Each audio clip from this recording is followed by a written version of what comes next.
Imagine the following. Imagine you had three people who are all competent in English, right? It's a really easy thought experiment. So three people that are equally competent in English, except the following distinguishes them. One guy can read English and write English, but he can't speak it. He can't sign it. One can sign it, but he can't read it or write it or speak it. One can speak it, but he can't write, sign, or read. So they can't communicate. Why? Not because they don't share a language. They all speak English. They're all totally proficient in English. They don't share a system of articulation. So their articulation is obviously different from the language because they both know English. What they don't know is they don't know how to articulate English in the same way. Hello, my geeslings. This is Mother Goose, Robinson Earhart, here with the introduction to Robinson's podcast, number 85. And this episode is with the singular Ernest Lepore, who is Board of Governors Professor of Philosophy at Rutgers. Ernie is terrific. He's super widely read, super highly renowned. He's come up on a number of episodes already. So three that come to mind are Lavelle Anderson, who's one of his students and with whom I spoke about the philosophy of humor. And we actually talk about Ernie's joint work with Lavelle in this episode. And he also came up in the episode with Liz Camp, who's another really wonderful philosopher of language at Rutgers. And then if everything goes according to plan, then episode 84 with Barry Lower, who's another great philosopher, this time of physics from Rutgers. So now that I've done my Rutgers promo, though they don't need me to do that, Ernie's best known for his work in the philosophy of language, as I already indicated, but he's also published in philosophical logic, metaphysics, philosophy of mind. In this episode, though, we largely, pretty much exclusively, I think, stick to the former. So the conversation begins with a bunch of really great stories that Ernie has from his time working with some of the giants of 20th century philosophy. So he studied with Ed Gettier, or Gettier. We unfortunately didn't get down to the bottom of just how this name is supposed to be pronounced, but also Jerry Fodor, Donald Davidson, Michael Dummett, Quine, and Barbara Party. I mean, the list just goes on and on. But after these fun stories, we then turn to some quite general problems or topics in the philosophy of language. So first, we talk about language and thought and meaning, and then we talk about meta-linguistic negotiation. And you'll hear what that is, because if you're like me, you'd never heard that phrase before. And then linguistic conventions. But then we turn to the main arc of Ernie's upcoming book with Una Stojnic of Princeton University, which is on slurs. And we talk about what slurs are, because this is actually pretty difficult to pin down. And then we also discuss the three main accounts of slurs. So those are content accounts, which generally hold that slurs are bad because of what they mean. Then there are non-content accounts, and this is where we get into Ernie's joint work with Lavelle, where they hold in this work that slurs are taboo, and his work with Mathew Stone, in which slurs are prohibited because of negative associations that they have, or that's why they're bad. And then we turn to this new account with Una, which has to do with articulation and pronunciation, and it is really interesting. Also, if everything goes according to plan, you will have just heard a cool thought experiment that goes with this new theory. Now, Ernie is the author of far too many books and articles to list within the few minutes allotted to this introduction. But a recent book mentioned many times in the conversation, and that I just briefly alluded to actually, is Imagination and Convention, Distinguishing Grammar and Inference in Language, which Ernie co-wrote with the aforesaid Mathew Stone, who is chair of the Department of Computer Science at Rutgers. So I don't have any more background information, any caveats or anything to throw at you. So the last thing I will say is reviews, comments, likes, subscribes. Those are all so helpful. And now, without any further ado, I hope you enjoy this conversation as much as I enjoyed having it with Ernie.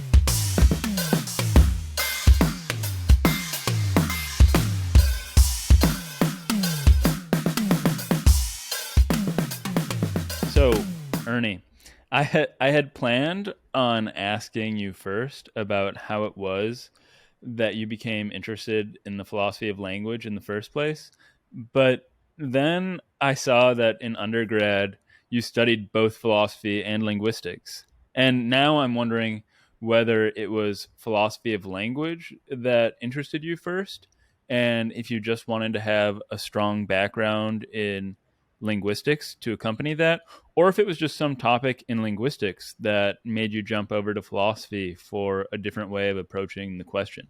How these two interacted and how you got involved in it in the first place. That's a good question. When I was an undergraduate, at the beginning of my sophomore year, my mother died, and I was an only child, and she was a single parent. So I quit school, and on her deathbed, I promised her I'd become a lawyer. So you can't trust me because I lied to my poor mom on her deathbed. But I went back to college the following year to redo my sophomore year, and I asked, what's a good pre-law major? And they said, there are no pre-law majors, but the philosophy would be good. So I said, what do you mean philosophy? And I thought, I had read Nausea in high school. That's the closest I got to philosophy in high school, was Nausea, which I did not enjoy at the time. And I thought, well, I'll give it a shot. And my first classes were with Ed Gettier and Barbara Hall Part 2. Oh, wow. Yeah. And Barbara Hall Part 3. Barbara just kind of pushed, they're both enormously, in fact, their treatment of me was so good, I'm embarrassed because I never replicated it. I want to pay forward, but it's hard to do what they did. Ed Gettier would sit with me for hours. I was like an 18-year-old boy. He would sit with me for hours and hours in the coffee room with napkins, doing modal logics and so on, things of that sort. And same thing with Barbara. She was really wonderful. And then Terry Parsons showed up, and he was a huge influence. Oh, wow. So I think between Terry and Barbara, I was settled on language by the end of undergraduate school. And then when I went to graduate school, my advisor was John Wallace and Michael Root. John Wallace had been Davidson's prize student at Stanford. Actually, everything begins at Stanford. And I like to hear that. I'm really interested in linguistics and language. So I learned a lot from him as well. So it was always a passion. Also, I think that Brian McLaughlin and I grew up together in Hudson County, New Jersey. I was born in Jersey City. And we were not obviously academic types. I mean, my mother died illiterate. She never learned she never went to school. She was Italian. She didn't go to school in Calabria, and she didn't go to school in the United States. So there's always been this thirst for books and things of that sort that were not around. They were not available. So I always felt a bit of an outsider in academia early on. So did Brian, I think, as well.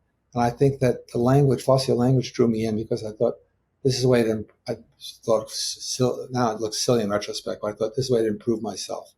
I had a lot of fun doing it. I remember taking my first semantics course.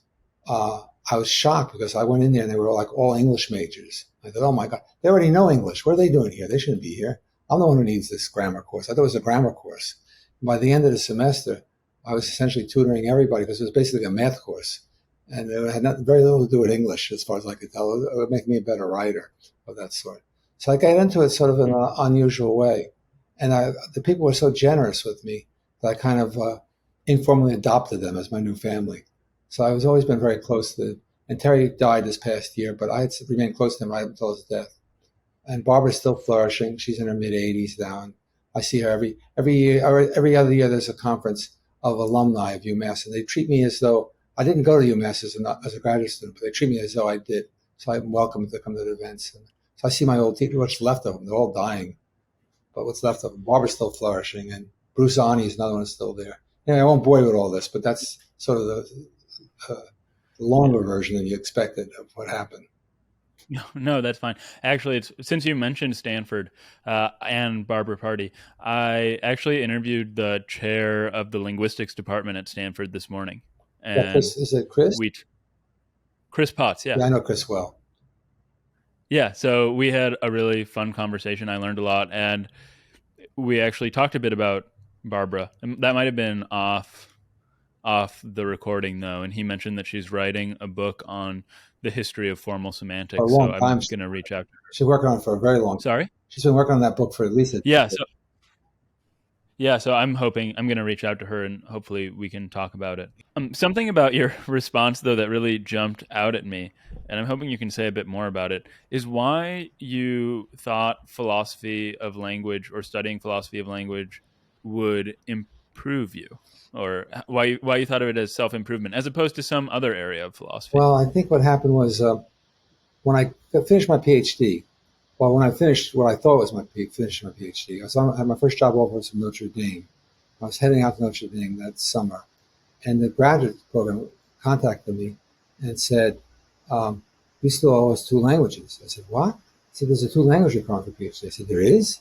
I said, "Yes." And I said, "Well, I have a job and I defended my dissertation and I'm ready to go." They said, "Well, you can't leave till you learn these languages." I said, "Well, how about the following?" I took like 10 math courses, and not for a master's actually, and model theory and set theory and so on like that. I said, why not use formal languages? It was my first language, my second language actually. I said, okay, we'll do that. I said, well, I'm from New Jersey, so I think English should count as my second language. So the idea being that I didn't get a good education as a high school kid. So I think that's connected to what you're asking about. So philosophy of language became a passion for me because I thought the inadequacies. Turns out you don't need to have a lot of English to be good at math. So I was pretty good at math, but writing and things of that sort, I was not so strong in. I needed some help. The philosophy language, I mistakenly believe would help me make me a better writer and better thinker and so on. But maybe that was a mistake, but it was my passion. Also, by the way, my old colleague Colin McGinn, who's not exactly my close friend, but was a colleague, he one time said to me, before you ever embrace a topic, you should always ask yourself, what do you think? If you don't have any thoughts, don't go into the topic.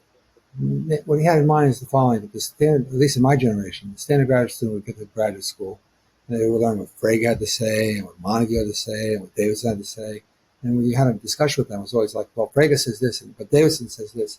So it was always like looking at the world through this veil of some other philosopher. And he thought that was confused. He said, you got to ask yourself, what do you think? And that should be your anchor. Mm-hmm. Your anchor should be, here's what I think. How do these guys size up to what I think? Or what's wrong with what I think? So I think that played a large role in my attitudes about philosophy of language. It would help me become better at expressing my own views. The more I knew about what the views were. Mm-hmm. I've actually been thinking about something somewhat adjacent to that advice with regard to my own philosophical endeavors. But even before I started studying the philosophy of math, I had a very strong anti-Platonist bent that has continued since I started reading and thinking about the philosophy of math from a more informed perspective. And I sometimes worry, though, that my philosophizing has been tainted by my pre-philosophical intuitions, and that I'm just after the fact now struggling or trying to find ways to justify the intuition I had before I really did any serious reading or thinking about Well, it. you can always take the Quinean route, right? Quine says there is no an absolute space. It's always going to be relative to some position you adopt. So you adopted philosophy of mathematics as your point of departure. Why should that be any worse than adopting philosophy of biology or philosophy of physics or any of these other areas? I see no reason to think otherwise. Or do you think that mathematicians are by nature Platonists, and that's the problem? If you think that, by the way, I recommend you go spend a semester in Sweden, where they're all Wittgensteinians. It's sort of weird. You go to math talks, and all of a sudden constructivism is on the table, and all of a sudden Wittgenstein's on the table. You think, isn't this a math department? How did I get in Wittgenstein? It's sort of Well, before we get into the philosophy of language proper, there were two figures that I wanted to ask you a bit more about. One, you mentioned Ed, and you also pronounced his last name, but I've already forgotten how you pronounced it. And maybe one thing you can do is clarify how his last name is pronounced, whether it's Gettier or Gettier, because nobody seems to know this. I should tell you And in advance, though, that I'm very bad at this. So, for example, I still, at this stage in my life, Don't know if it's Lore or Loer, Capellan or Capellan, Fodor or Fodor. I mean, so I'm Okay. lousy. I'm lousy at this. I per se Gettier because I think it's Okay. IER. I think the ending is. I just wrote. I wrote. It's IER, so it sounds French. Yeah, I wrote a memorial, piece on him because he was such a great influence on me. He just died this Yeah. past year, so I think it was 92 and a half when he died, and he had a long career. We got along really well. He was a street guy, he liked boxing. I had been a college wrestler, so we talked about wrestling or boxing all the time. And we got along very well, and he was a big-hearted guy, very generous with his time. I could not believe how. I just had to stick my head in the door. I said, "Coffee?" I said, "Yes." And off we go to the coffee shop to talk about modal logic or something, Gettier paradoxes, and so on. He was an enormously generous person. Hmm. So Well, with that testament, I have no idea if I pronounced his name correctly. I have no idea. But I don't know if I got Barry Lore's name correct, the guy who I lived with for several summers. hmm well, that's exactly what I was going to ask you. I was going to ask a bit about his character and how he was as a teacher, just because, I mean, every single philosophy student, graduate student, undergraduate, reads about him, but nobody seems to know too much about him. So it's nice to hear that. And the other character I wanted to talk about, and you already just mentioned him, so I won't ask about pronouncing his name, but you worked a lot with Jerry Fodor, Yeah. who's such a towering figure in the philosophical world. But because I haven't done so much in the philosophy of mind and cognitive science, he hasn't come up, though I think when I spoke to your colleague, Frankie Egan, she mentioned him. Were the two of you good friends? We're very close, extremely close. He was like a big brother to me. I think there was maybe a 17-year difference, but he was like a big brother when he came to Rutgers. So I met him when I was much younger. I met him at Notre Dame. Actually, I saw him when I was a graduate student. He came to a big conference on perception. He was scary because he was super fast. He was very fast. And he was kind of nasty in his commentaries. But that was his style.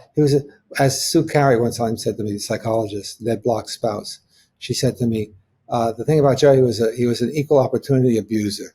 So, I mean, he abused everybody the same way, whether you were an undergraduate or graduate student or a woman or male or old or young, it didn't matter. He went after you. Quine, if you were famous as Quine or as unfamous as some undergraduate.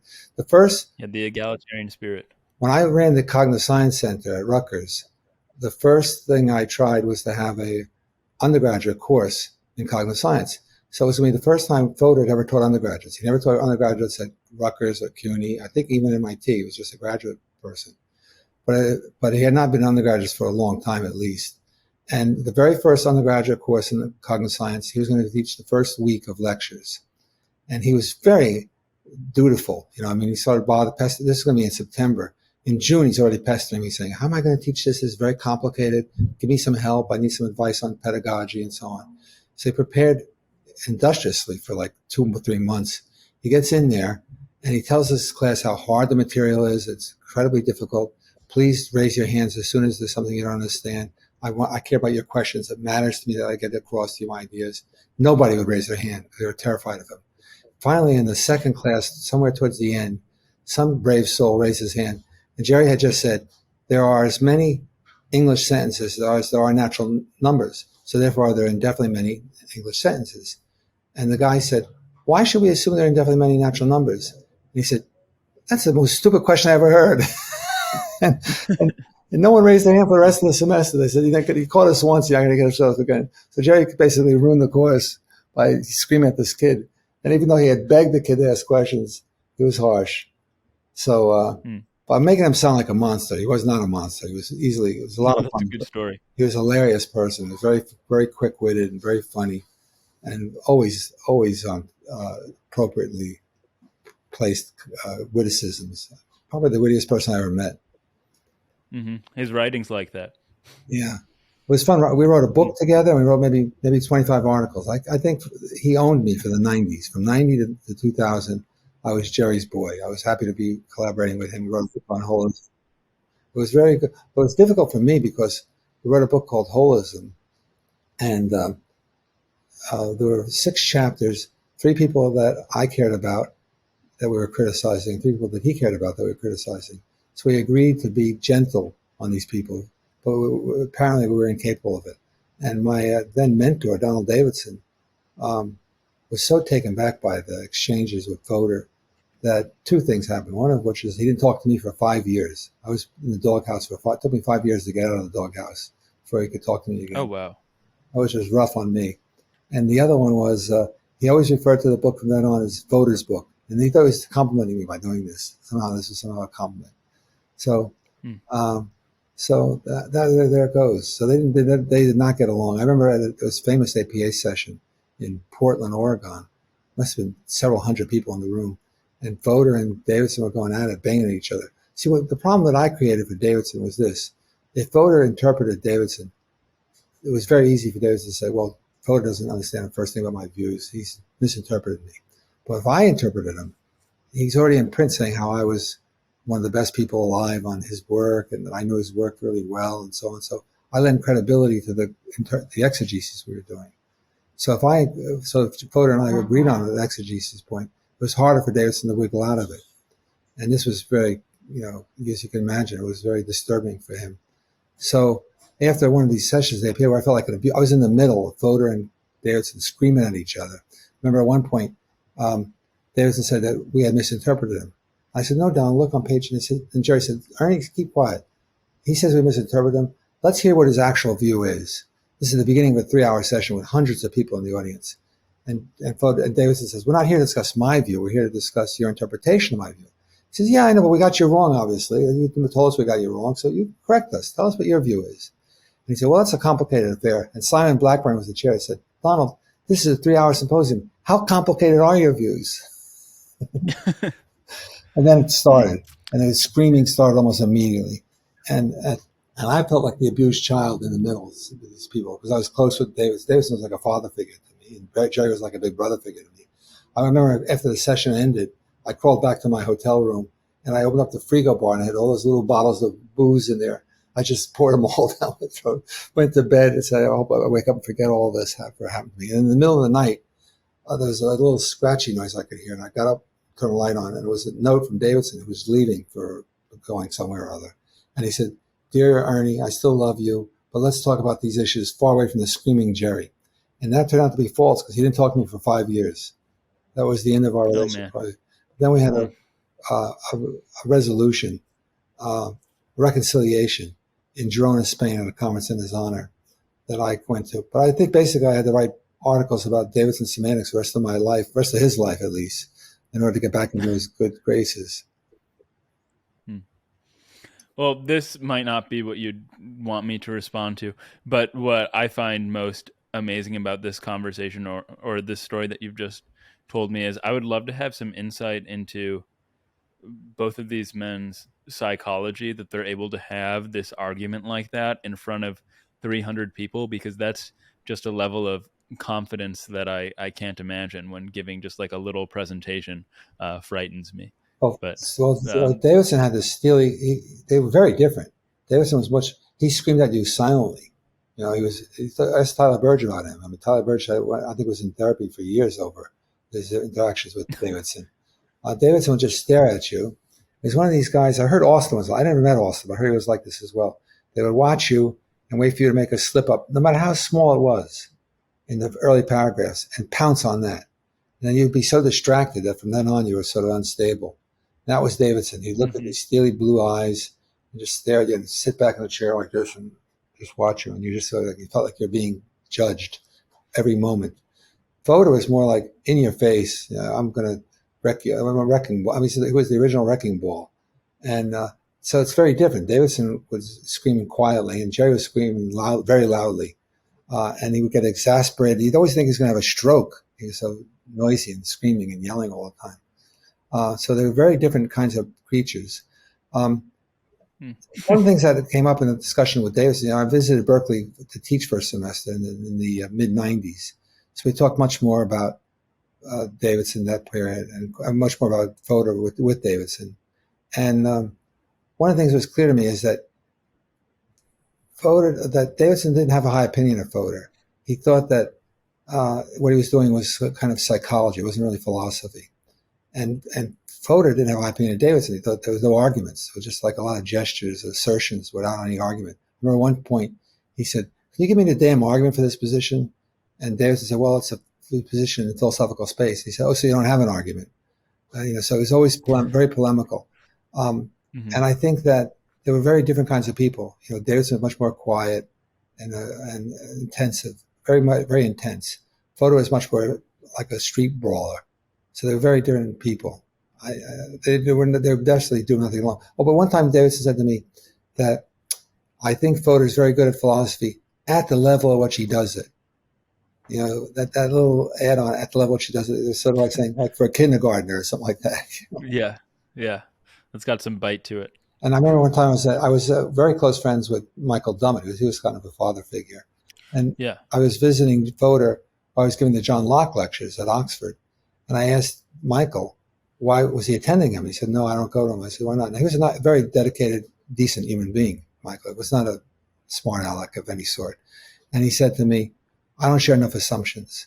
So it was clear to me that there was a big gap between the way Davidson and Dummett and Barry Stroud and that crowd in general perceived how philosophy is perceived and done. Whereas with Fodor, he just thought philosophy was continuous with science. So in some weird way, though I think he had a lot of contempt for Quine, he was kind of Quinean in respect that he didn't think he thought philosophy was just like science. Things could get wrong, you could make mistakes, you get things right. It wasn't like some set of necessary a priori truths that you were in pursuit of. So in that way, he was much more influenced by Putnam, I think. And he was very proud of his denial of the analytic extinction, for example. That sounds odd, right? You think of Fodor in Cats, which is all about the analytic extinction. But by the time he got to his philosophy of mind stuff, his philosophy of psychology phase of his life, and stopped doing semantics, he sort of renounced the semantic stuff that he did on semantic markers with Cats, Postal. He had embraced this idea that philosophy was continuous with science and there was no analytic distinction, none, which is bizarre because if you learned about Fodor from his early work on semantics, you thought this guy is obsessed with the analytic distinction. I don't know if that helps or that was clear, but I'm happy to amplify any of it if you want me to. Well, the thing that jumps out at me most about what you just said was the depth of Dummett's statement that we don't share enough assumptions. For it to be worth his while. Sorry? For it to be worth his while to go to the lectures. And David Wiggins did go. David Wiggins would sit there, and one time Fodor said to me, "That guy, if he ever opens his mouth, he better say something really intelligent because he sits there smirking at me week after week." Man, they're like cats and dogs. Like cats and cats. But it's cats and or cats and cats. I mean, Dummett, Davidson, Quine, Stroud, Fodor, Gettier. It's amazing how many Barber Party. It's amazing how many towering figures you've had in your life. And I mean, we could talk about them for hours and hours, but if you want to, that's fine. But we should also probably move on to some of your philosophical work too. I don't think I did anything unusual. I think that a lot of philosophers are very shy. And I was shy. In fact, Brian McLaughlin likes to say, I knew Ernie when he was shy, meaning that our relationship goes way back, but I didn't find it difficult to interact with these people. That was not the hard part.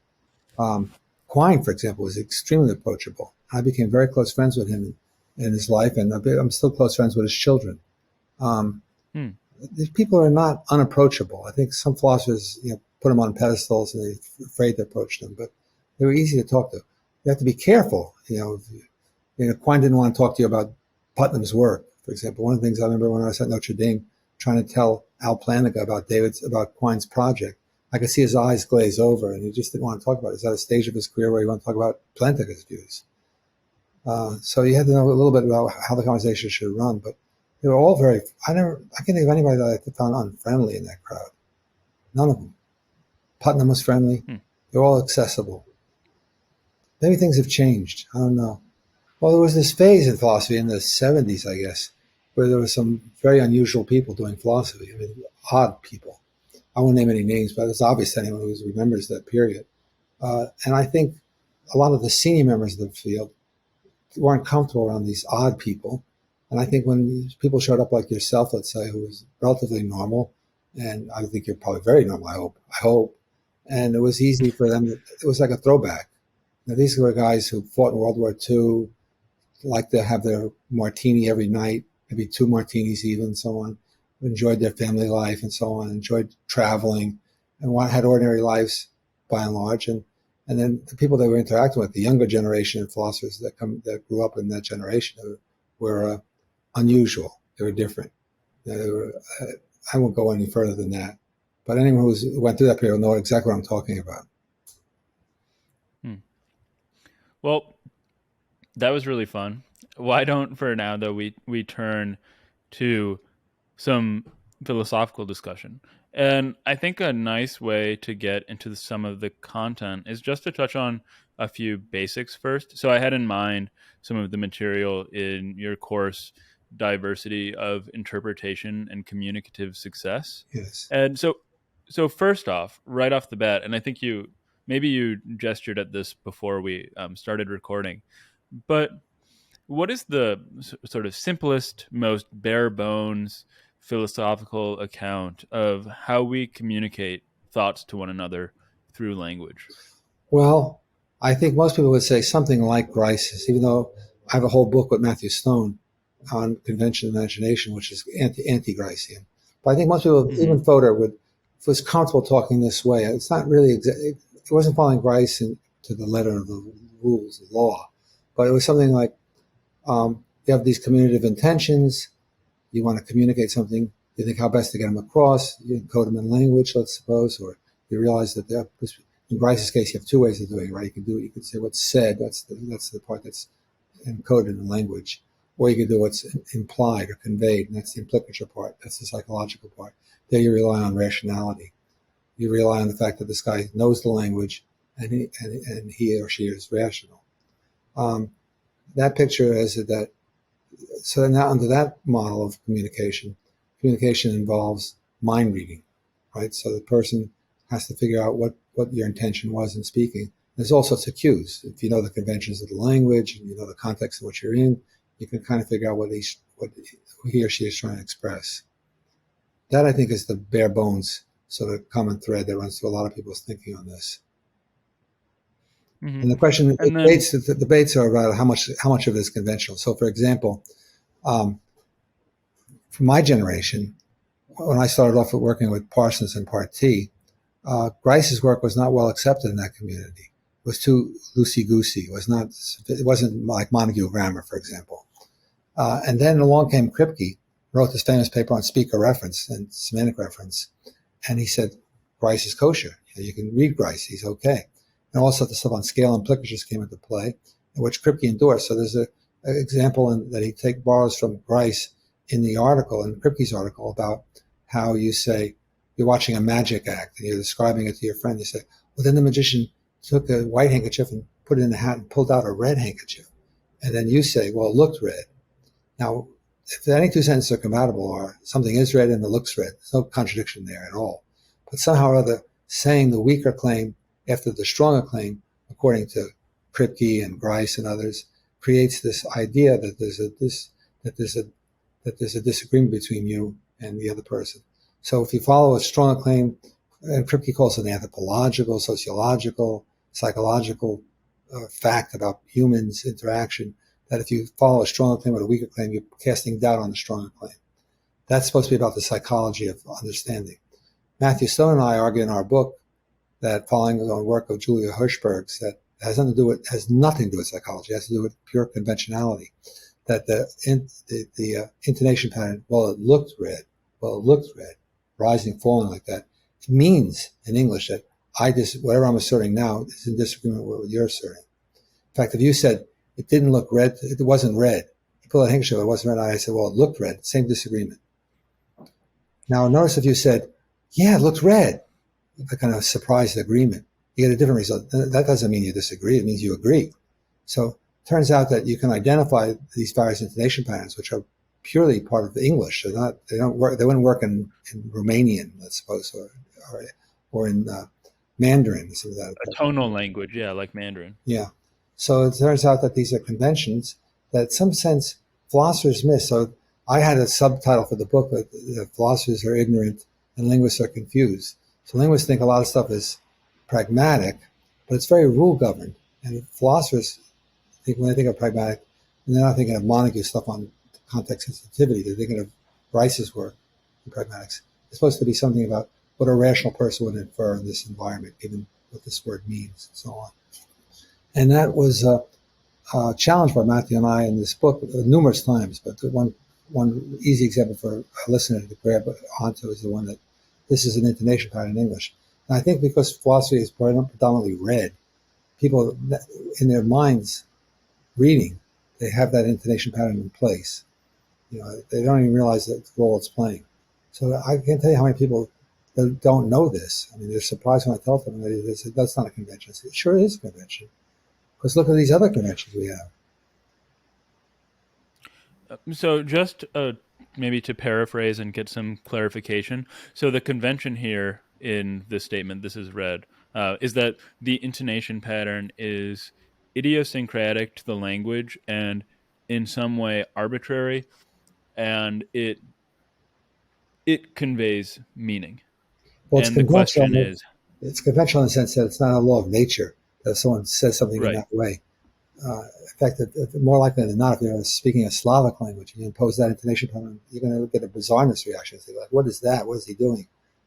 Whereas in English, you immediately know that there's some discourse relation being expressed between the two propositions. Mm-hmm. So the other guy asserted that it's read. You asserted it looks read. Those are compatible. But in the context in which you assert that it looks read, if you do it in a certain manner, you're creating you're not expressing a new proposition. You still express the same proposition, but you're expressing a discourse relationship between what you asserted and what he asserted. And that discourse relation is one of casting doubt or pausing, And that's just a brute fact about English. And one of the other pieces of it is take out the intonation patterns. Like, yeah, look read. That's clearly express a surprise agreement. And it's a different pattern. And so the question is, let's study the patterns. And someone like who I think of, Mark Leibowitz, who's at Penn, he spends his career working about the phonology of intonation patterns. And I think Chris Potts, one of your teachers there, he knows all about this as well. So it's well evidenced. Mm-hmm. This is common knowledge for linguists. But for philosophers, it's sort of completely alien. I mean, I've been talking about this for 10 years now. Every time I talk about it, people are like, wow, you're right. They immediately get it. They don't deny it. They don't try to deny it. Right. And when you say that philosophers, it's sort of off their radar, is this what Liz Camp, who we mentioned earlier, again, maybe off the recording, what she might say is it sort of doesn't fit the standard model? Well, for example, when Liz and I co-taught a seminar last spring in literary criticism, philosophy and literature with Joyce Carol Oates, one of the things that I discovered for the first time, because Liz and I have been badgering each other for as long as she's been at Rutgers, I think 7 or 8 years now. We adore each other, but we don't agree. It's sort of one of these weird things where we come right up to the theory, and she goes one way and I go another way. We agree on all the data. I mean, it's frustrating because we agree on all the data. This is happening across 3 graduate seminars in maybe 7 or 8 years. We agree on all the data, but then we draw different conclusions. And I couldn't figure out why this happens. It's just frustrating because I know she's brilliant and so on. I don't think I'm an idiot. So when we taught the seminar, we spent a lot of time on perspective. And Joyce was really interested in perspective, and Liz was really interested in perspective. And the students were really interested in perspective. They were brilliant students, all lit crit people, not philosophy students, mostly English majors. And one of the things that became clear during the course of the course was that the models of perspective they had in mind were Henry James, Kurosawa, Nietzsche, people that, analytic philosophers don't read. They don't read them for their philosophical views or their philosophical contributions. And I then realized that if you were to ask Henry James, like, what are the necessary and sufficient conditions for perspective? So he'd look at you like, there's something wrong with you. Like, that's the wrong question. I realized that what I took as a shortcoming of Liz's part was a comfortable ending in that context. I began to realize that different contexts require different kinds of exactitude. And in fact, not only they desire it, they demand it. That you don't go beyond it. If you go any beyond it, something's wrong with you. You're being too demanding and so on. So I realized that the kinds of questions I had been asking her in the philosophy classroom were inappropriate in the literary criticism classroom. And I don't know what to make of that yet. I'm still pondering what to do with that. But I think it explains to me why she stops where she stops, and then she draws her conclusions. Where I say, wait, whoa, we got a lot of distance to go yet. So, for example, to concretize this for your listeners and yourself, Liz is happy with living with indeterminacy. She's happy to say that when I utter a metaphor, it might be open-ended, its interpretation. Now, philosophers who grew up under Quine and so on think that's bad. Indeterminacy means no fact of the matter. It means no matter how hard you try, it's not supposed to be just like under specification. It's not supposed to be some epistemic notion of just that you don't know. You don't know. It's supposed to be something like that's the way it is. These things are open-ended. You have to understand that.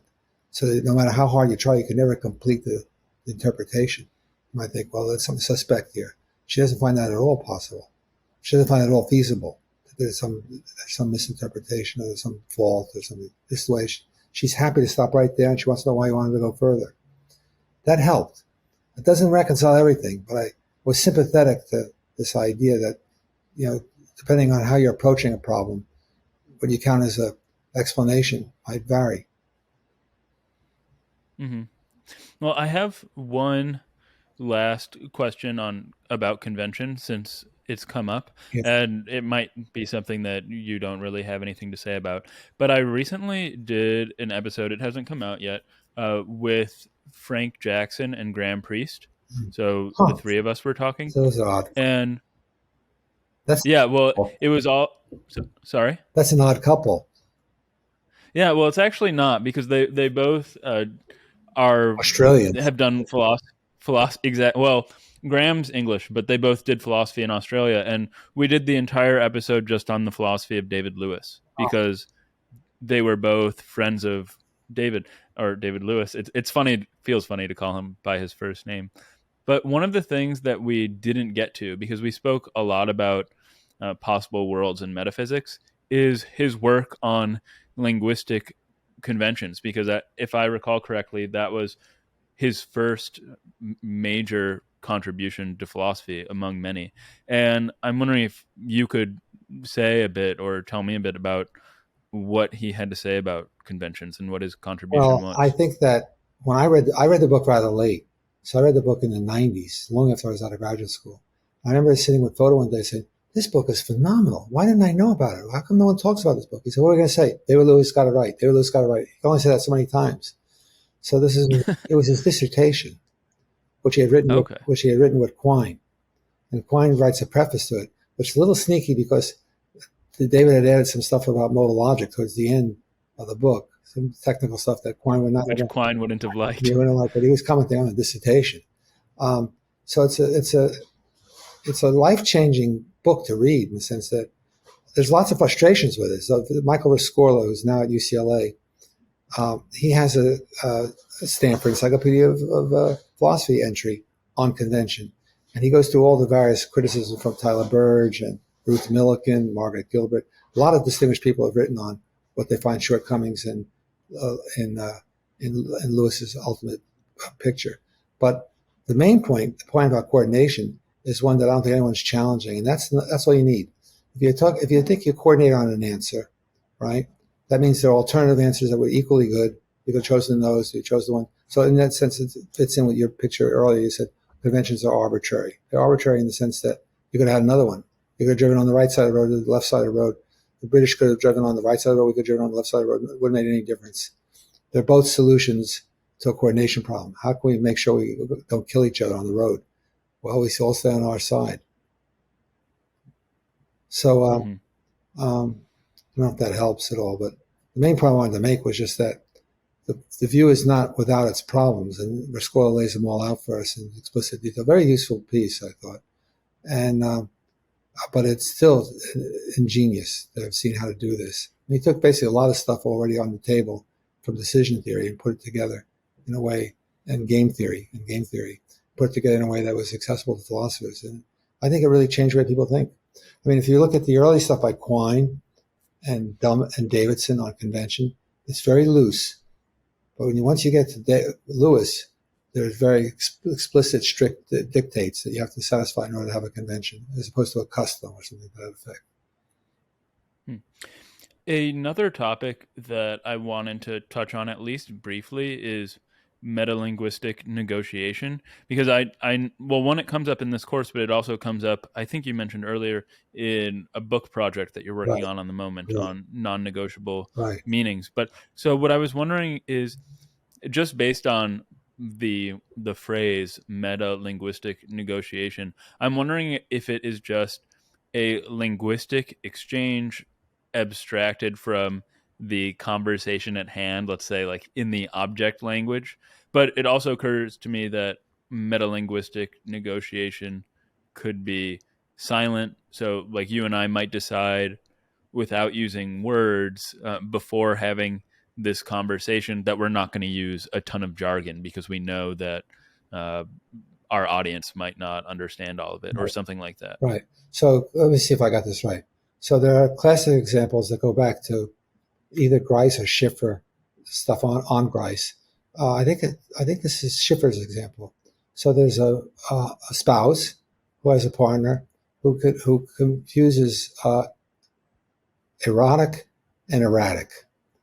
So the spouse uses the word erratic where she should be using erotic, and uses erotic where she should be using erratic. The husband knows this, so he immediately shifts his language because he wants her to make sure she does not hire this plumber. This plumber is a really bad plumber. So don't hire that Okay. plumber. He's erotic. Okay. Yeah. So he willfully makes this mistake in English, but it's almost as if they have a sidebar where there's a local convention between them that, he's coordinating with her, with her error, with her malaprop, right? So she Uh-huh. has a certain malapropism, and he's coordinating on that, and the conversation moves smoothly. So is that the kind of thing you had in mind, where given the context, you say, I'm going to shift this word.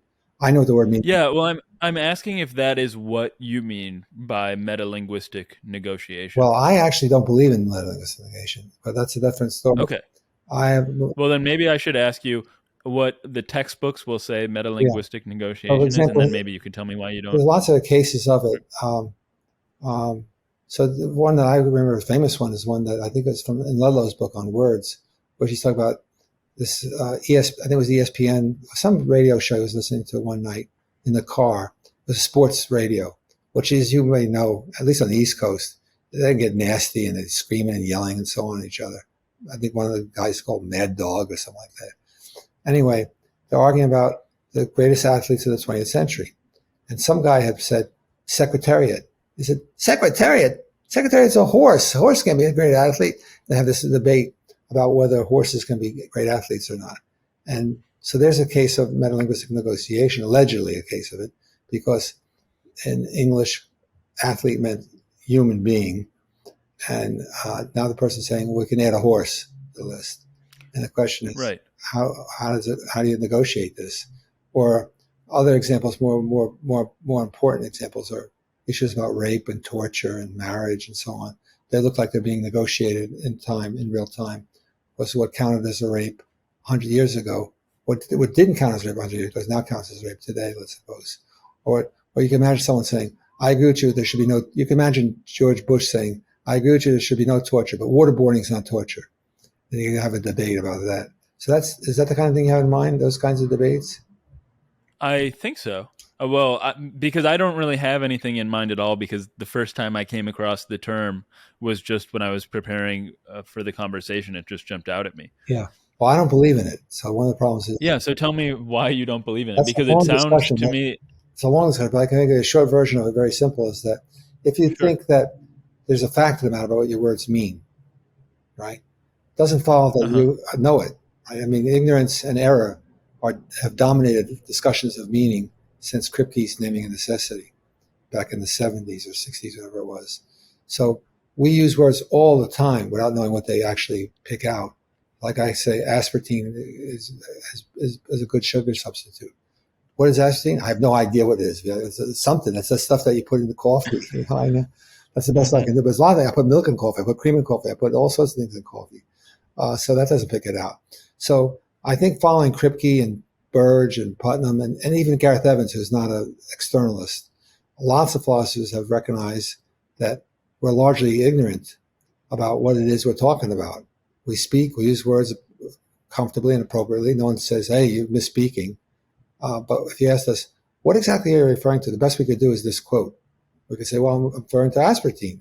Yeah, I know, but what is that? Well, I don't know. I'm not a scientist. Why should I know what that is? So there's a place which suggests that when there's this debate about, so why is this relevant to the secretariat discussion, which is supposed to be meta-linguistic negation?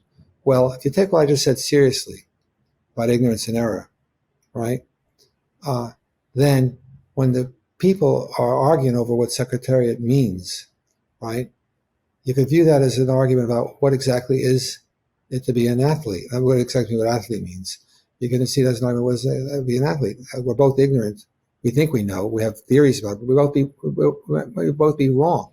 So this dimension that Kripke added to the program in the 60s allows for us to be able to use language correctly, appropriately, without actually knowing, having false views or incomplete views about what exactly we're picking out.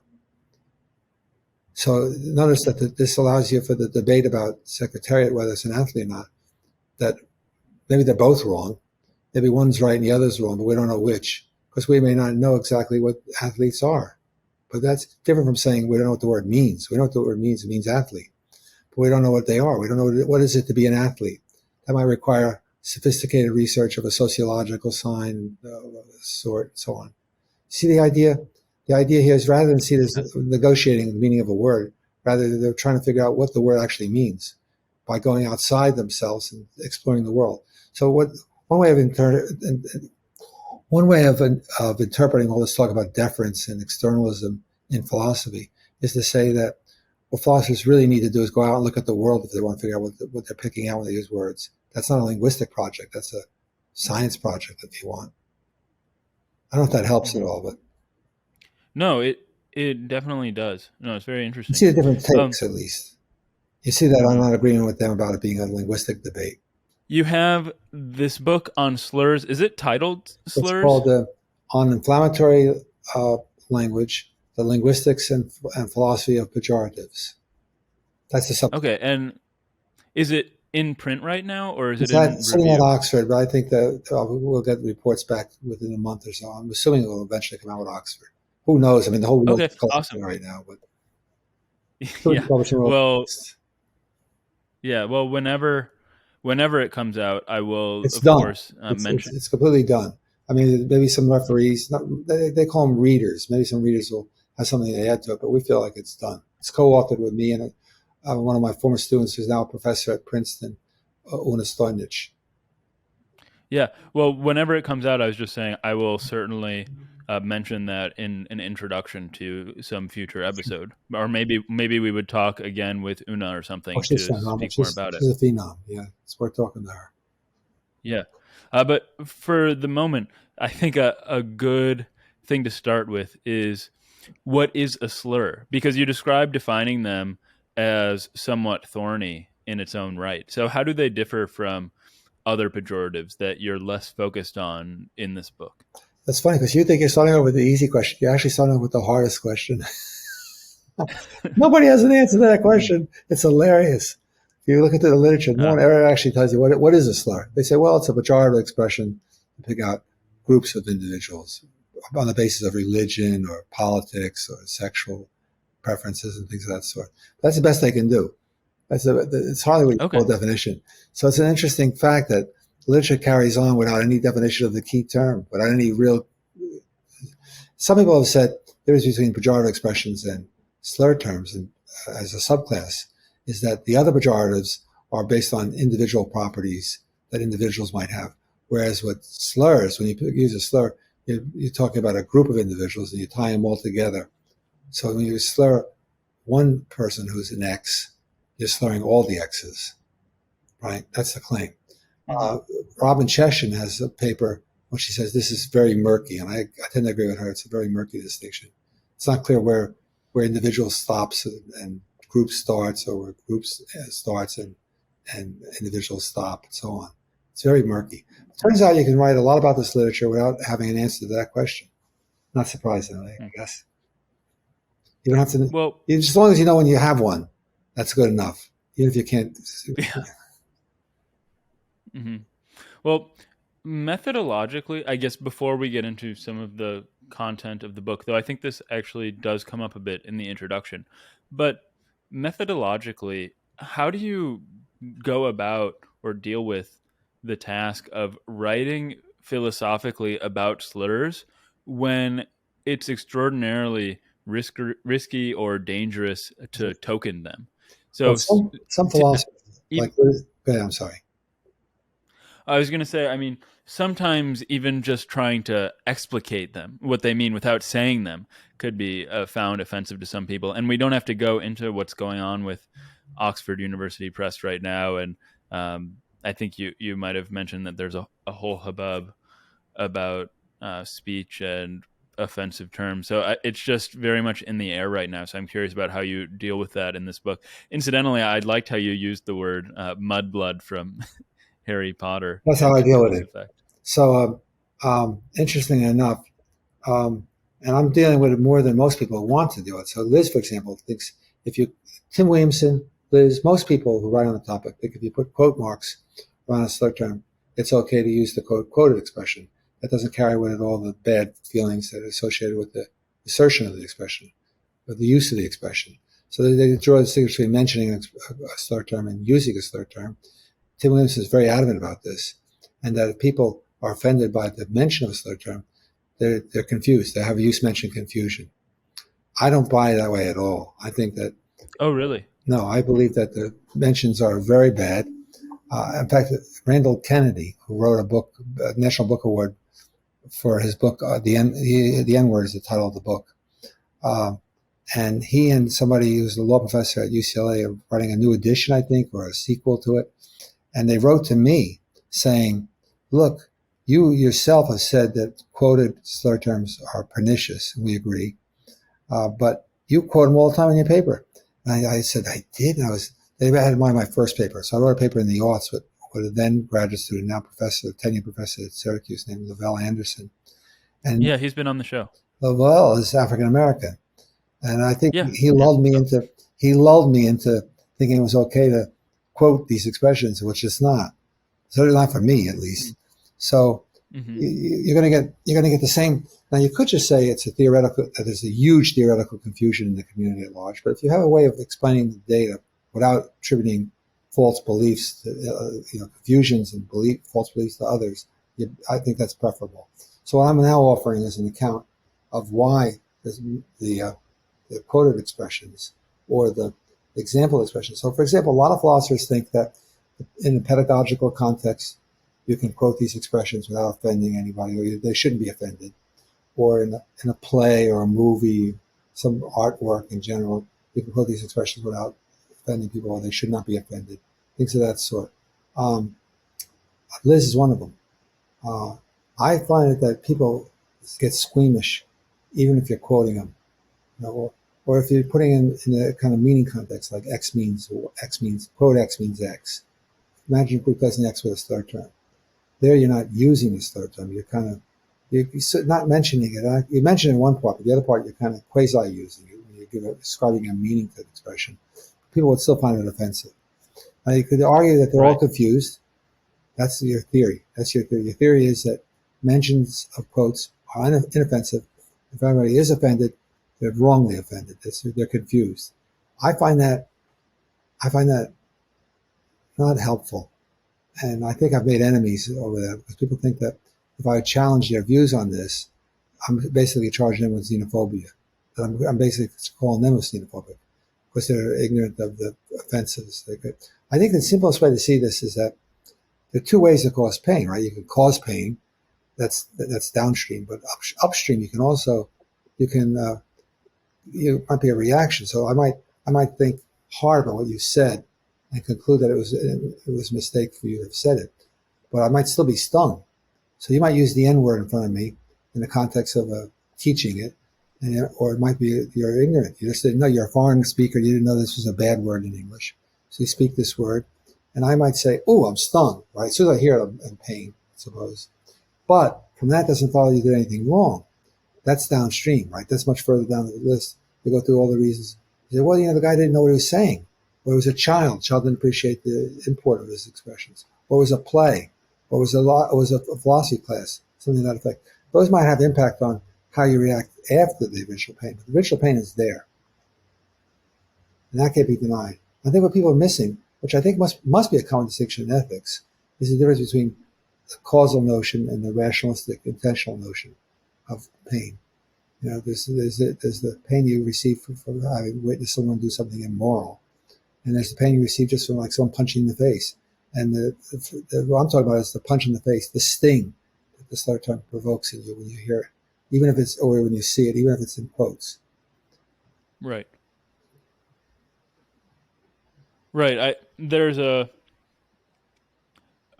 distinction that comes to mind when you talk about, when you mention Williamson's view, that the use mentioned distinction and people are just confused, and maybe they shouldn't be offended, but the fact of the matter is that they are, and maybe that's what is more important in practical considerations. I want to point out to you that there are lots of examples. I can give them to you, some of them right now. This thing really rich about this literature. There are lots of real case examples where people have lost their jobs over these kinds of errors.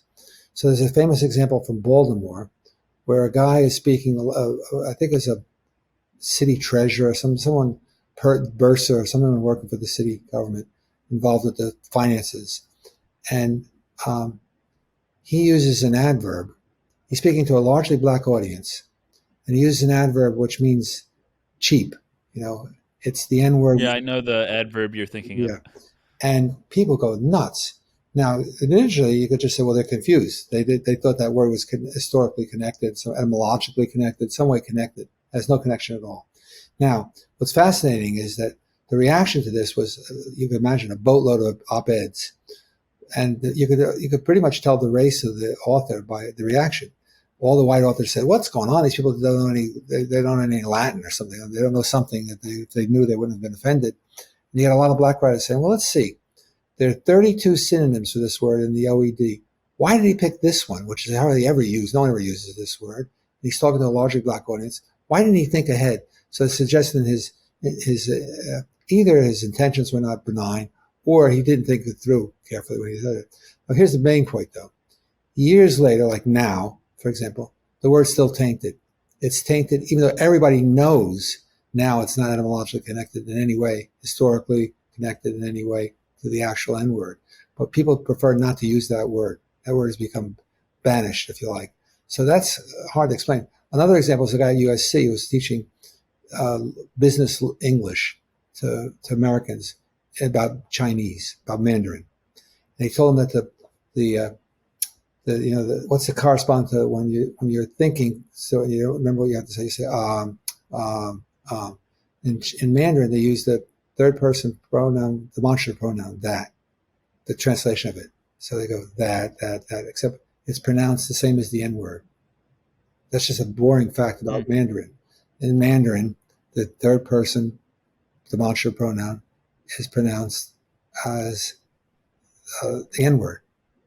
So he's teaching them this. He begins the lesson by saying, "I'm now going to talk about not English, but Mandarin.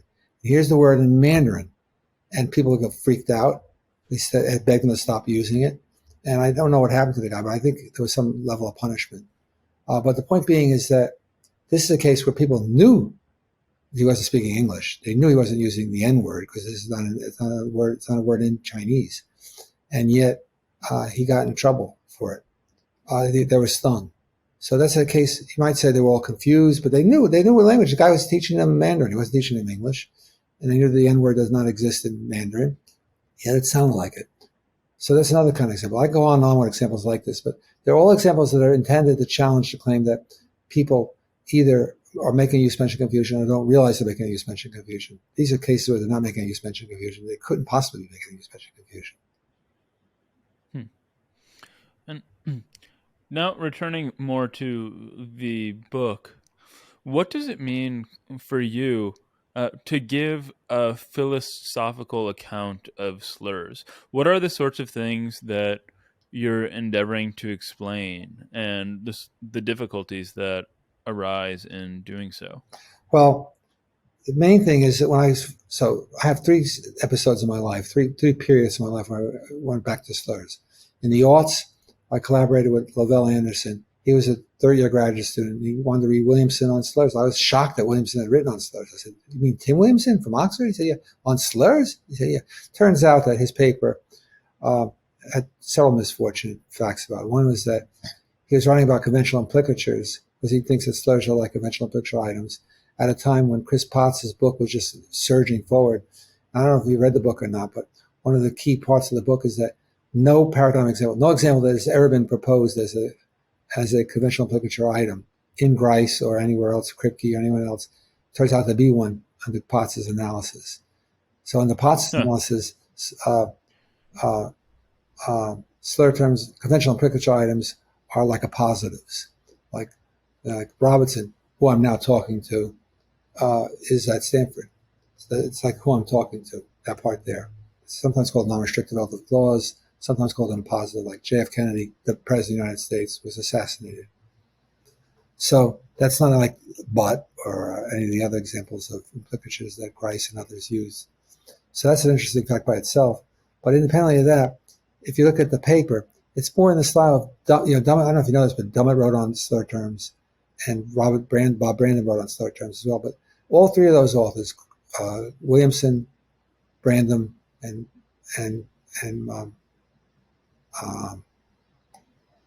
Dummett, all wrote about them in a way that was really in the service of sort of meta-semantics. They were trying to figure out whether they could defend a certain kind of inferentialism in terms of meaning determination.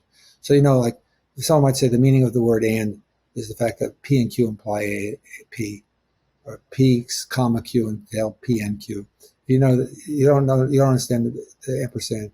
You don't understand "and" if you don't know that fact, or right. So on, etc. Those are all inferential patterns that you associate the meaning of them. Well, these philosophers are inferentialists, at least Dummett and Brantham are, in the sense that they think that all words are like that. Every word is like that. That though the meaning of the words no is an inferential pattern. It's conceptual role, something like that. And then slur terms help them make that case. So they're not really interested in slur terms per se. They're interested in using facts about common sense, facts about easily accessible facts about use of slur terms to defend a certain metasemantics about natural language semantics. So the only paper I could find, actually, written before Lavelle and I were writing, was a paper by Jen Hornsby on silentism, which was written, I think, in the 90s or maybe even 80s. Silentism? Yeah. The idea that... I'm not familiar with that. Well, the idea that that the way in which people silence other people. That you... like if someone... especially in a room... This has happened to me. I'm sure it's happened to you as well. You're in a room and some xenophobe walks in and uses a slur term. How do you react? You think, well, one reaction would be to say, I'm just backing off. I'm not part of this conversation. That's silencing, right? You react by silence. Well, but the problem with that is that silence often means acceptance, right? If you don't say anything, you're basically letting the person put something on the record, the conversational record, that shouldn't go on the record. You don't want it anywhere near the record. So there's those issues. And I thought the paper is, you should just take a look at Jen Hornsby's paper. It's in the document I sent you. It's in the bibliography, so you can get it easily. It's definitely worth reading. It still holds up really beautifully today. But other than that, the aughts were empty. And Lavelle and I spent an entire year reading Williamson over and over and over again. Anything else that was connected to it, we could find, we would read. And at the end of the year, we decided to write a book report, like how we spent our year together. And we wrote it up. I said, I don't know why we did this. It felt to me, it didn't feel like an essay. It felt like a book report. We sent it off to Noose, and they accepted it right away. And the thing has like nearly 400 citations, which is extraordinary. And given that it's the paper I put the least amount of energy into, in some sense or other, it's got a lot of citations for an article. But then in the teens, Mathew Stone and I were working on stuff on convention and implicatures and imagination, use of imagination in language situations. And he wanted to go back to slur terms with me. So we went back and we added a new layer of theory on it. And then in the 20s, Stojnic started reading the papers that I had written with Stone, who she collaborates with regularly, and with Val Anderson. And she wanted to return to it. So it's three different cycles, so to speak. And each cycle, I kind of reject the view before, but I add on to it. It's not really rejected entirely. I just add on to it. So I've been adding stuff onto it. I'm hoping I'm done. I hope there's another decade of this, but we'll see.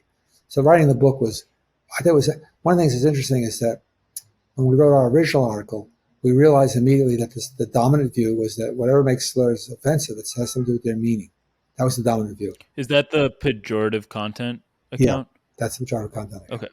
So the first 6 chapters, the chapters 2 through 7, I guess, are all about various ways in which you can make sense of this idea that's the meaning. Is it predicative? Is it presuppositional? Is it conventional implicature? Is it perspectival? Is it pragmatic? We go through all the various accounts. What's fascinating is, much like a salesperson, Fodor told me that when he was at MIT, the economics department would figure out what was popular at any given moment, figure out what the properties were, and whether there were any niches that weren't filled in yet. So you'd say, well, it was tasty but hard, chewy but not easily swallowed, and so on. And you'd say, well, we don't have anything that's not easily swallowed but tasty. Let's find that out. So they had all the little boxes that had to be filled in. That's what's been going on in philosophy about slur terms. Every possible theory imaginable has been adopted by someone. Each person's trying to find their own niche. So although there was nothing written in the aughts, now there are hundreds of papers written on these topics, and every position you could think of has been adopted by someone or other. And the standard view is still the view that it has something to do with content in some way or other, either conveyed semantically or conveyed pragmatically, mostly semantically. Mm-hmm. So you have predicative accounts, those are the earliest ones, Chris Hom and some others, Robert May. You have presuppositional accounts advocated by, let's see who does those. There's the French linguist, what's his name, who's at NYU. He's mostly in Paris, but he's at NYU as well. Schlenker is a presuppositionalist. You got people like Tim Williamson advocating, and also Chris Potts at some stage of his career advocating a conventional implicature account. You have people like Liz Camp and Robin Cheshin offering an expressivist account, and also Potts more recently. Go ahead. I just wanted to clarify, though, but one group of these, they're pejorative content accounts, but wouldn't Liz's be a non-content account? No, she thinks perspective is part of content meaning. Okay, so these are all content accounts. All content accounts. So she's the first one to tell you, no matter how open-ended it is, perspective might be, it carries meaning. It's part of the assertion. But she's impressed by the fact that if you say someone's the N-word, and I say, no, he's not, it looks like we're having a debate of some sort. What kind of debate are we having? She thinks about content. So, and then there's pragmatic accounts like René Bergeron and I think he was at Stanford, Jeffrey Nunberg. They're offering pragmatic stories. They're not Gricean stories, but they're pragmatic in one sense of the word. They're not about content in the semantic sense. That's the part that's not easy to chat about over this kind of format. Take more time. So I go through all those with Una, and we agree that they're all wrong. None of them works. We go through general problems and then specific problems as well. And then we turn to non-semantic accounts. And I have to admit that I'm a proponent of each of them. Each of the non-semantic accounts I've endorsed at some point in my career. So the first one is the prohibitionist one that Lavelle and I advocated, which says that the reason why slur terms are bad is because they're prohibited. They've been banished. And anyone who violates the prohibition is committed an offensive crime. The second one says that, no, they carry all these tonal, it's all about tone. They carry these attitudes towards individuals, and that's what we find offensive. And the third one is the one that I'm defending now, the articulation view, which I'll come to later. It's a view that sounds preposterous on its face, but there's a lot of data for it. And it's hard to explain it on any of the other accounts. So someone's got to explain it, and we offer an explanation. But I haven't said anything about it yet. I'll come to that a little bit later. I am curious about the sorts of phenomena that maybe take the first group, the pejorative content accounts, what they can't account for, to use that word again, that makes you want to reject them. Well, I have a lot of problems. One of them is the one you began the discussion with today, namely that no one actually ever gives you the meaning. You say, what is the meaning? So it's particularly pernicious because, there are many slur terms in English for the same group. So we don't have a single slur term. There's some groups of individuals that we slur in many different ways. And we'd all agree that some of these slurs are worse than others. So some people say the N-word is the worst word in the English language. But there are a lot of other words so words that were popular in the 50s and 60s as polite ways of addressing African Americans are now considered offensive ways of addressing African Americans. And in fact, if I'm not mistaken, Lavelle was telling me relatively recently that even in choosing between black and African American, there's some debate going on. One of these terms, I forget which. One of these terms is preferred over the other. And same thing with homosexuals, same thing with women. One of the worst words in the English language is a slur term for women, but we have a lot of slur terms for women, but they don't have equal force. So you'd expect that if you think it has something to do with meaning, you would hear the meaning and you would see, oh yeah, that's much worse than this. But in fact, if you look in the OED under any slur term, think of all your slur terms that you know about for all the different peoples and groups and so on. And you look up in the dictionary, it says slur term for X. And then it says, what does it mean? Well, it means, for let's say it's a slur term for women. It's a slur term for women, which means something like is inferior on account of being a woman. So it's in virtue of being a woman that you're inferior. But it says that about all of them, about blacks, about homosexuals, about whatever group you're attacking.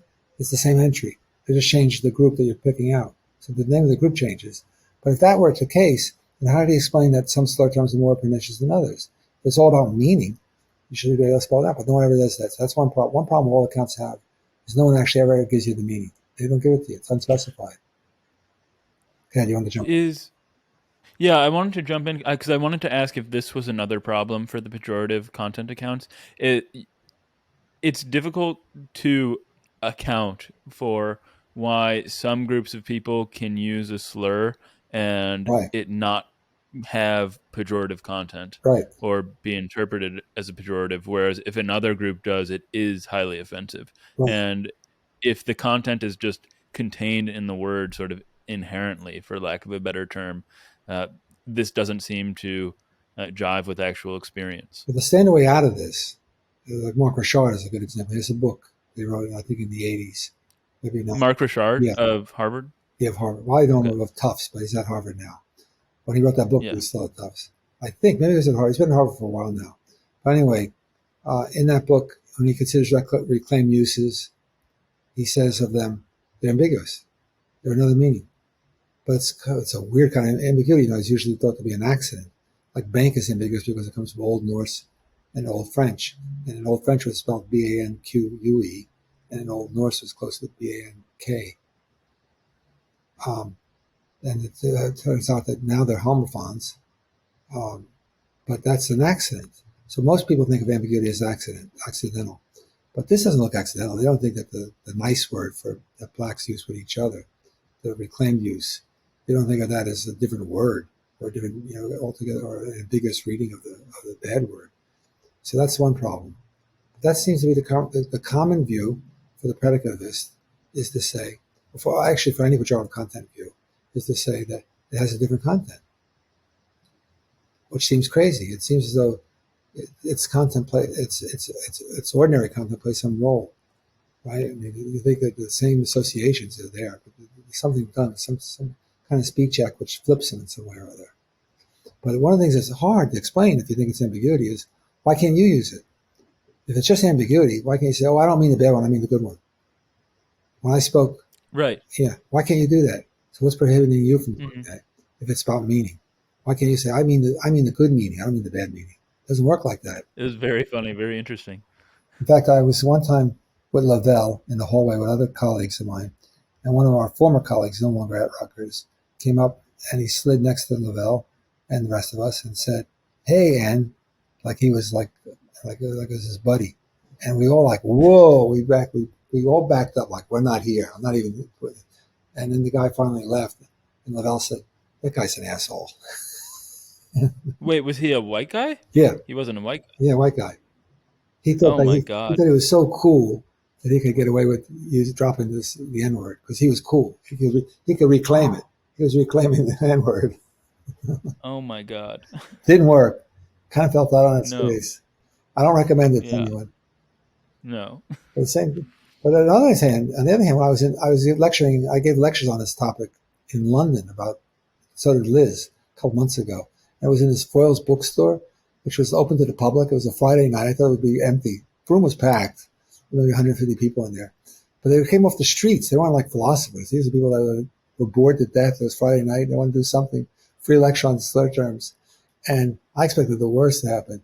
It turns out that in British English, one of the worst words in the English language in America is a word for women.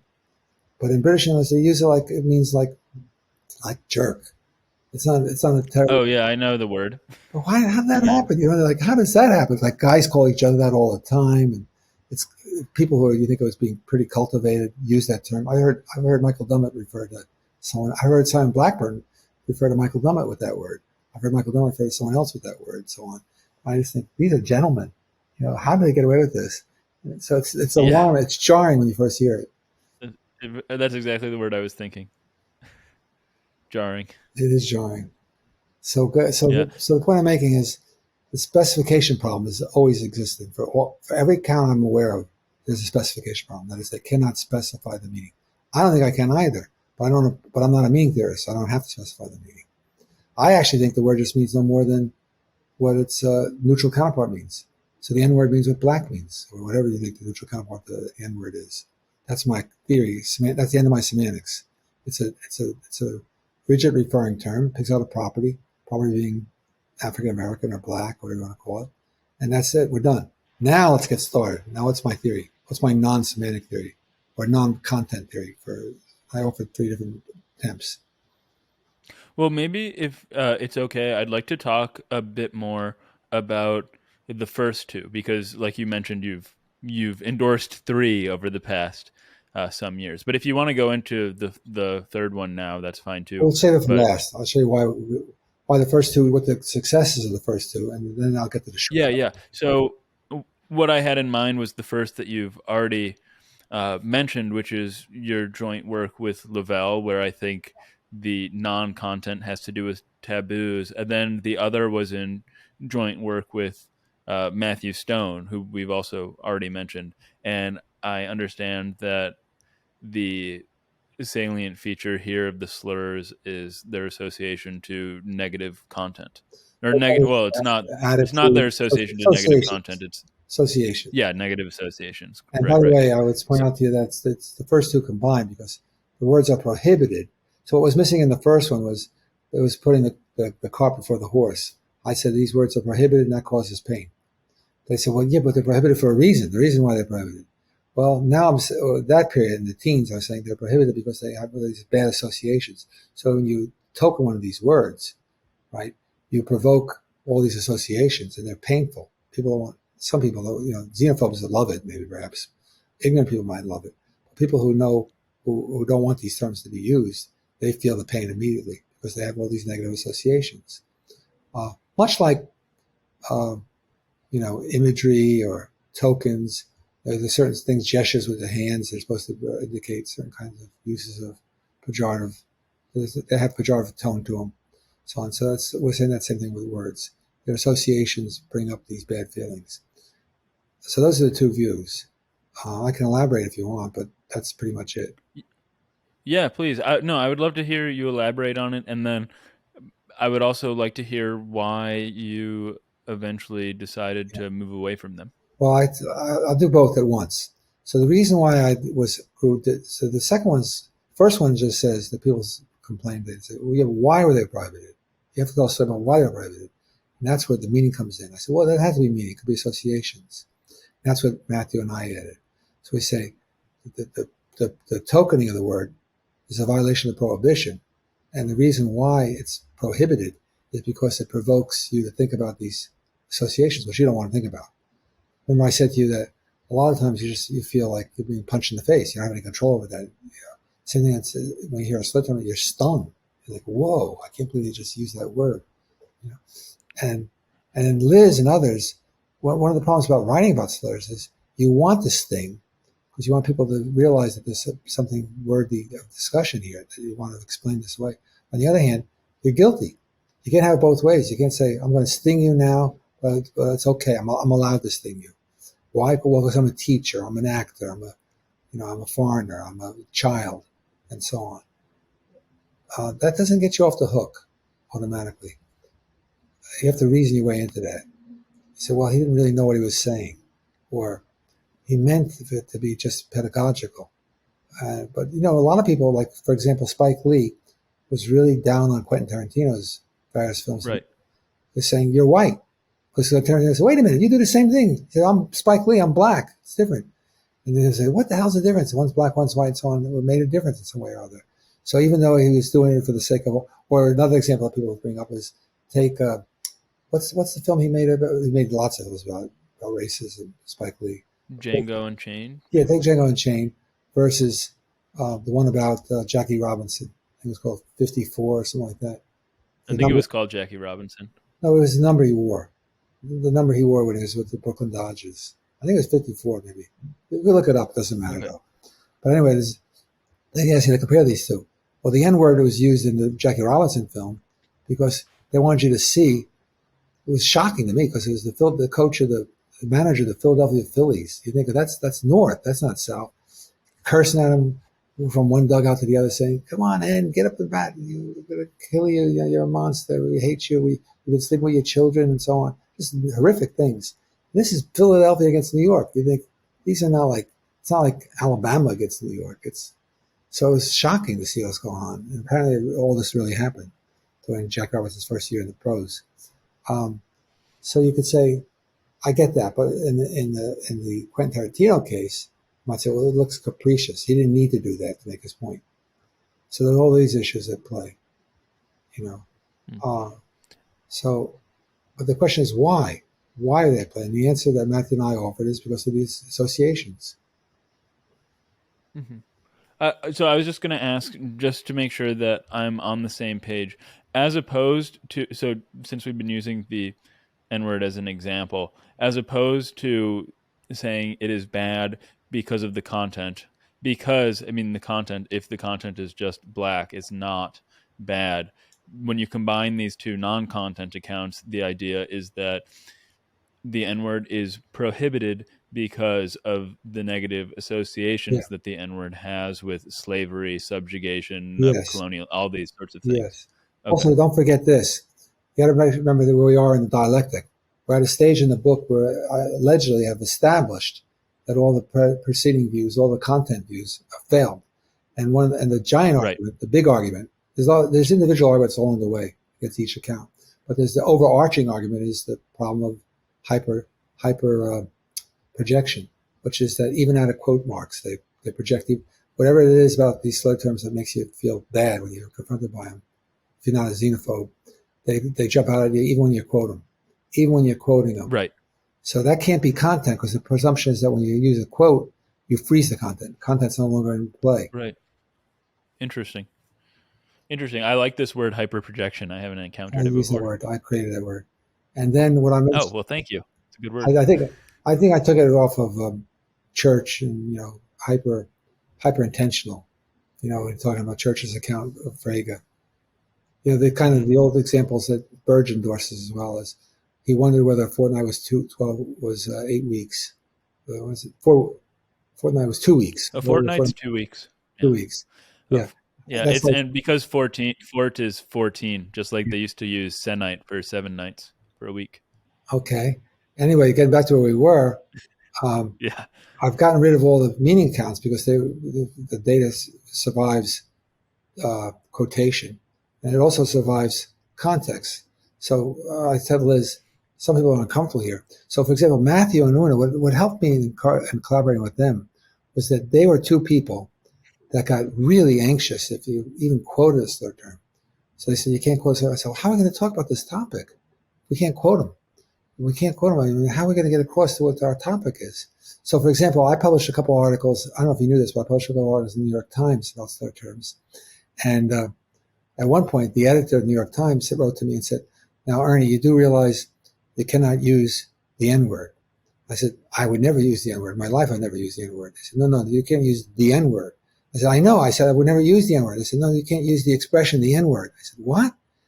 You can't use the description, the N-word. I said, why is that? He said, all canonical descriptions of slur terms are off limits in the New York Times.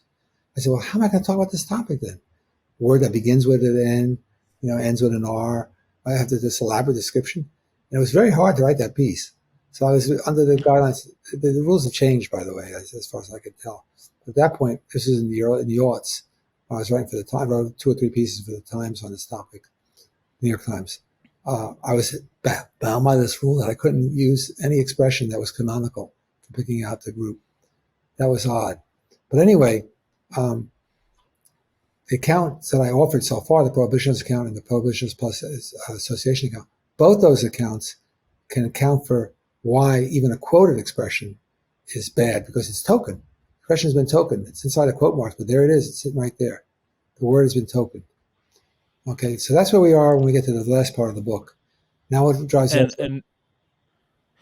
And it still has these.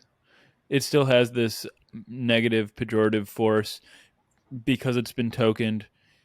Because even though it's in quotes, one, it still counts as breaking the taboo, and it still delivers these negative associations. Right. That's why it succeeds against the hyperprojection. Perfect. You got it. Okay. Perfect. You're my model reader. Oh, great. Now, I'm glad to hear that. What's the problem? The problem is inheritance. So what happens in language is that words that are different from the slur terms, not related to the slur terms, but are pronounced the same way or written the same way, so they have something in common with their articulation, wind up becoming soiled. Right? We call this the problem of inheritance. So, for example, as you said before, this adverb. Yeah, that's exactly what I was thinking. Became bad, not because it was a bad word, but because it had a bad sound. It sounded a lot like the N-word, right? So the point being is that it looks as though the culprit is not the expression, not the word per se, because you have 2 things. First of all, if you mispronounce the word significantly, far from its canonical standard pronunciation, probably you won't get the sting. Sting won't happen. You could still get a moral judgment later down the road when you say, "Oh, did you realize when he said that he was saying the N-word?" Really? That guy, he's a bastard. He should be banished from this class. So all these reactions, but not the sting. The sting wasn't there because you didn't recognize the sting because it wasn't familiar to you. The sting is brought to you by its articulation. You learn about the sting from articulation. The thing is, whenever you're presented with a word, this is another book and articles I've written. Whenever you're presented with a word, you're presented with an articulation of the word. You cannot present a word without articulating it. But the articulation is not identical. So the problem is that forever and ever and ever in the metaphysics of language, people have thought that the articulation of a word is part of the word. If you look at the Chomsky tradition and so on, if you say, what are words? They have a phonological component. That's confusion.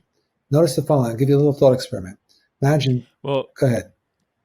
Oh, I was just going to say the reason that I immediately think that this is not true is because of a case like Helen Keller, where she might grasp a word, but for her there is no sound associated with it at all. But there's this, right? There's the true. Yeah, absolutely. So, the tactile sensation. So what I'm telling you is the reason why I mention this is that we usually when we talk about articulation, we talk about phonology or graphemics, But that's because we're limited and boring. But in fact, you could smoke English. You can smoke signals. You can Morse code English. You can You could sign. There's actually something called sign English. Not just what's standardly taught to people who are deaf, but ASL. ASL. Not just ASL. There's actually something called sign English.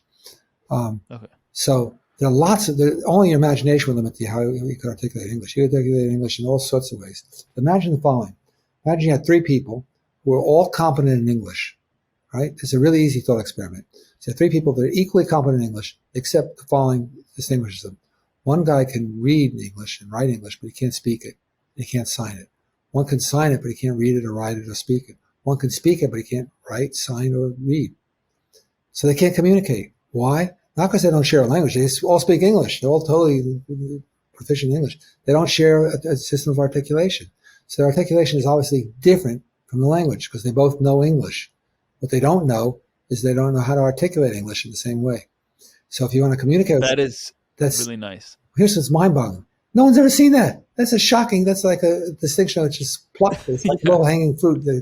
Well, here's a distinction. I thought when I first got I knew Umberto Eco pretty well. I called him up and I said, Umberto, you're a medievalist. Did the medievalists, because you'd think this is something the medievalists must have had in mind. No, not aware of it. Semioticians, not aware of it. It's bizarre because it's like such an obvious distinction to make. But the problem is that everybody and his mother were shape theorists about word individuation. If you look at Donald Davidson's paper on words and anything else, who else do I have in mind? You would see right away. Well, Capellan wrote on this. A lot of people wrote on this. Lewis, Kaplan, Perry, all these people were identified the word with its shape. Now that's a crazy view if you think about it, because what's the common shape between a spoken English word and a written English word? If the word's identified with a shape, what shape is that? What kind of shape is it that transfers over from spoken to written? And of course, as you noted immediately, which was very good on your part, is that those are just two ways of articulating English. You could articulate English with smoke signals, with sign symbols, with who knows, Morse code. Anyway, you can imagine all sorts of ways of creating new ways of articulating English. But they're all independent of English. English exists. Now we're showing you how to map it in a way that you can get something from it.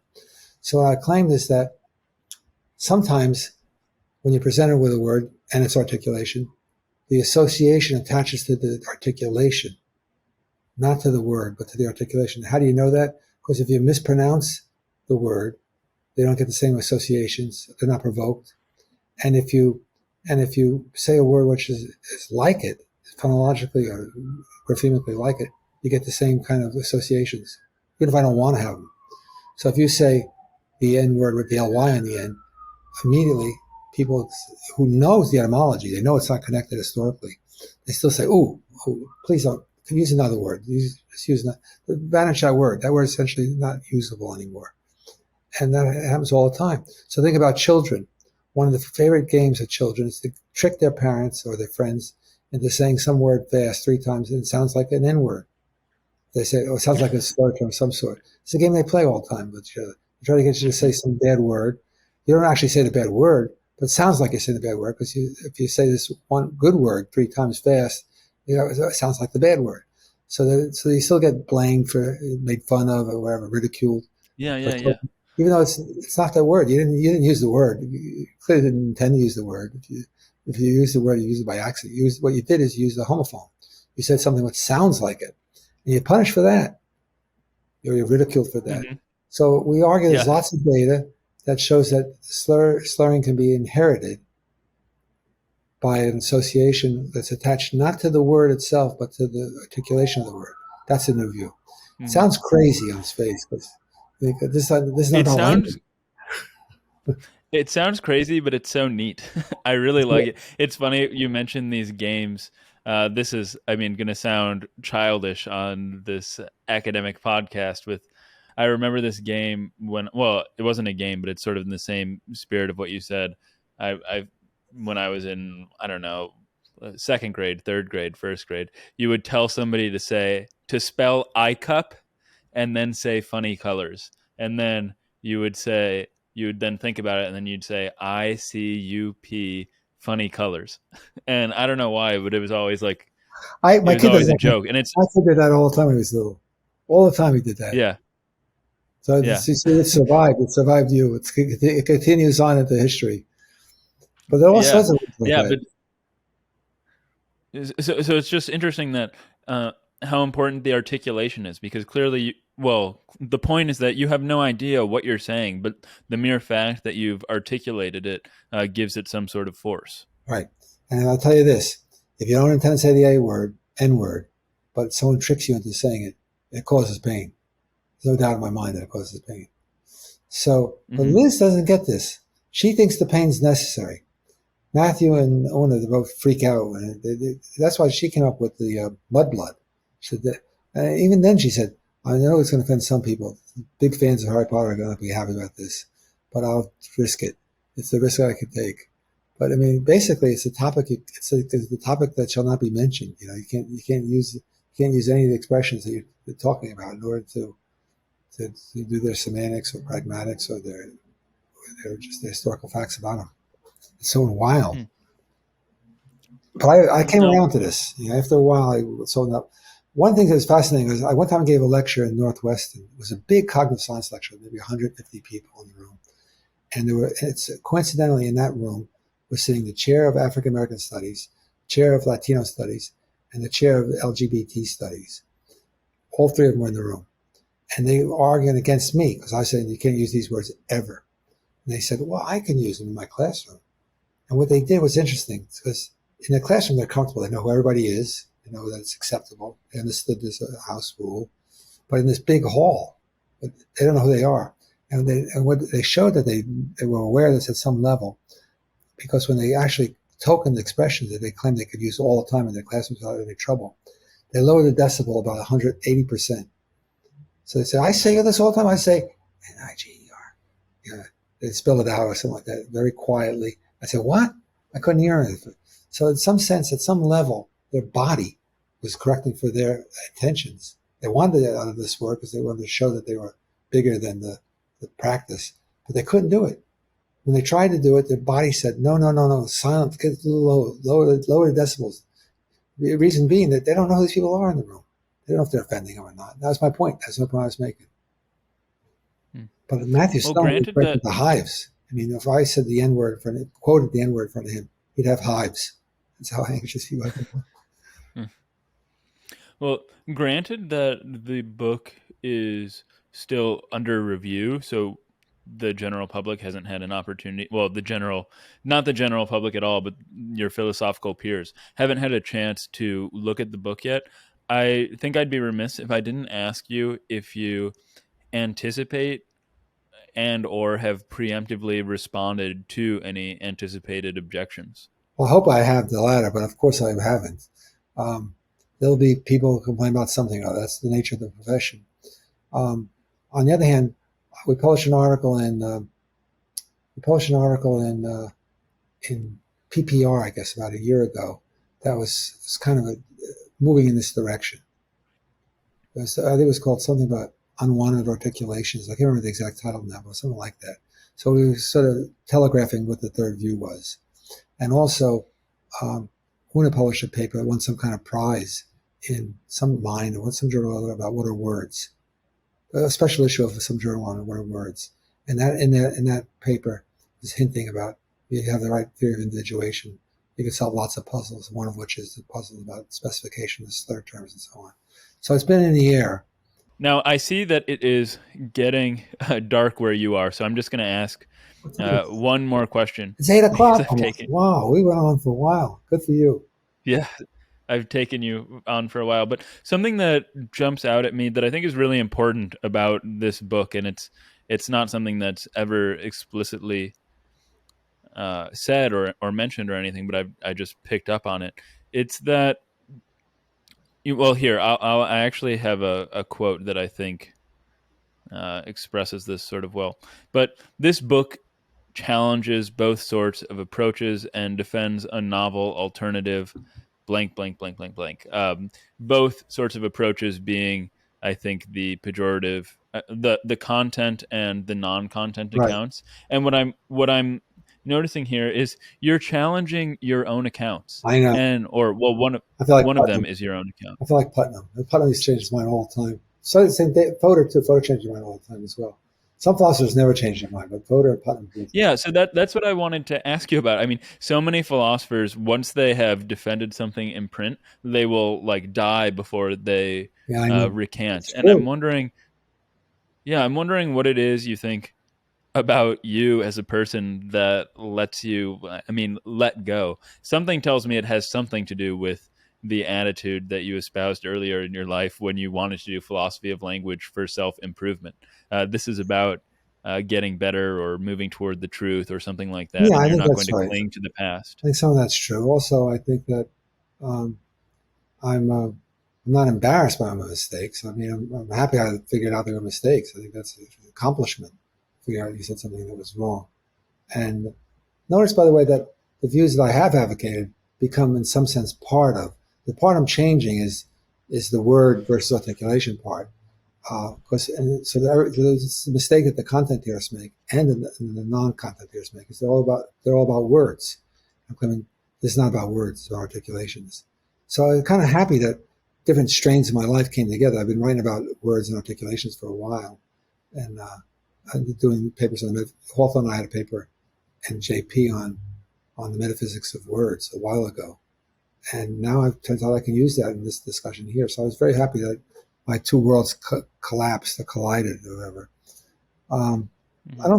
Maybe I should, but I don't feel bad about changing my mind if it's an improvement. I don't see why anyone would. It's sort of weird that they would. I think some people are just terrified of making mistakes. I'm not at all. I think growing up in New Jersey, that was part of it. If you grow up in New Jersey, you're not worried about it. You assume you make mistakes. That's it. That's all I got to say. Okay. Well, Ernie, I mean, this has been great on a number of levels. I really appreciated all of your stories in the first 20 or 30 minutes or so. It was great to hear about those characters from a bygone era. And I really enjoyed this new Slurs account. It's really neat. Well, it was nice meeting you. I hope we'll see you again sometime soon. Yeah. Thank you so much for doing this with me, Ernie. It was really phenomenal. Total pleasure. You made it very easy. Thank you. Hold on, Geeslings. Before you go, please like, subscribe, follow if you haven't already. Smash all those buttons. And also, if you haven't followed me on Twitter at Robinson Earhart, or if you're not joining me every morning as I eat my pint of ice cream on Twitch at Robinson Earhart on Robinson Eats, please do so.